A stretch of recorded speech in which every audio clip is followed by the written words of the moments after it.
Happy Friday, everyone. I hope you have some nice, relaxing plans for the weekend.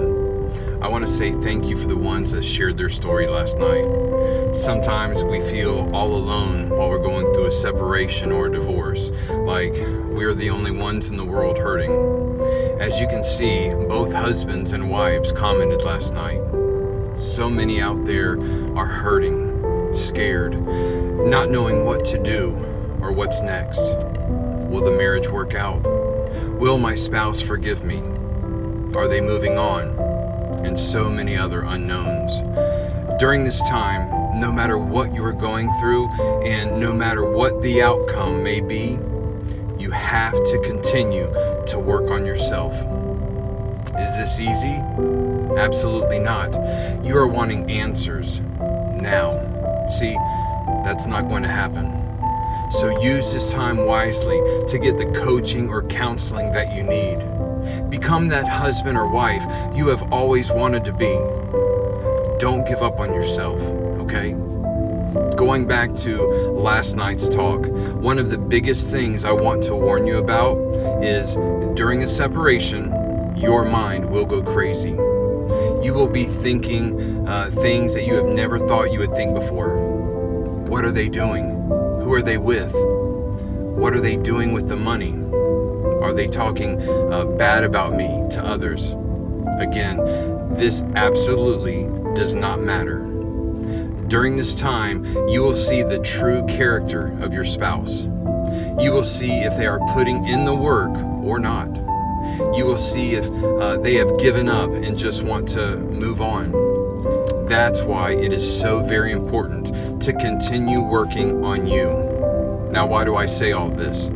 Because these are all the thoughts and struggles I have had at the beginning of my separation almost 9 months ago. Let me tell you, my friends, it will bring you down quick. Don't go there and stay focused on you and your changes. Think about your own steps, self-healing, and not keep thinking, is he or she going to change?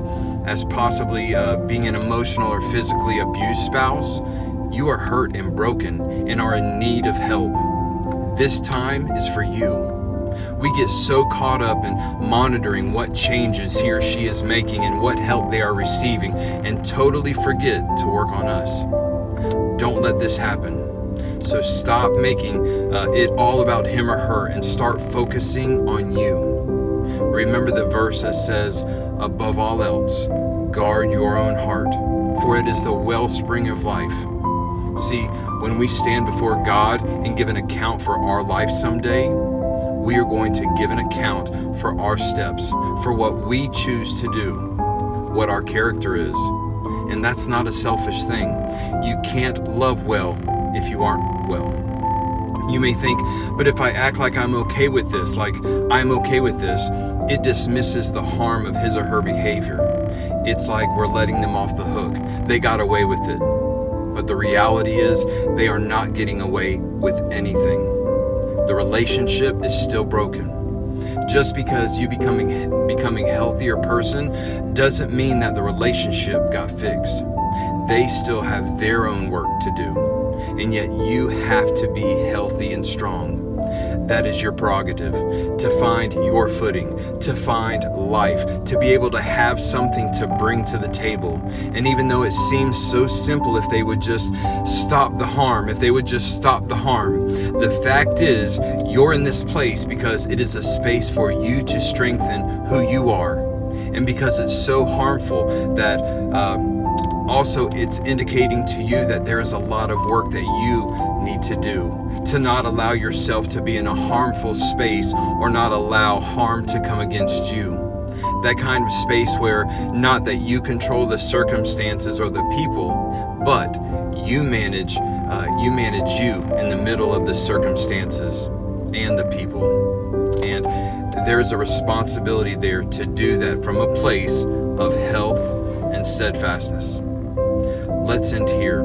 This series has really even opened my eyes to a lot of things, and I hope that it's done the same for you.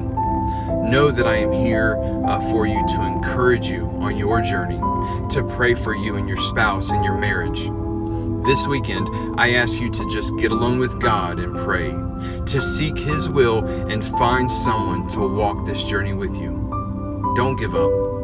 I love you guys, and I will see you here Monday for part 7 of Separation. Can it save your marriage?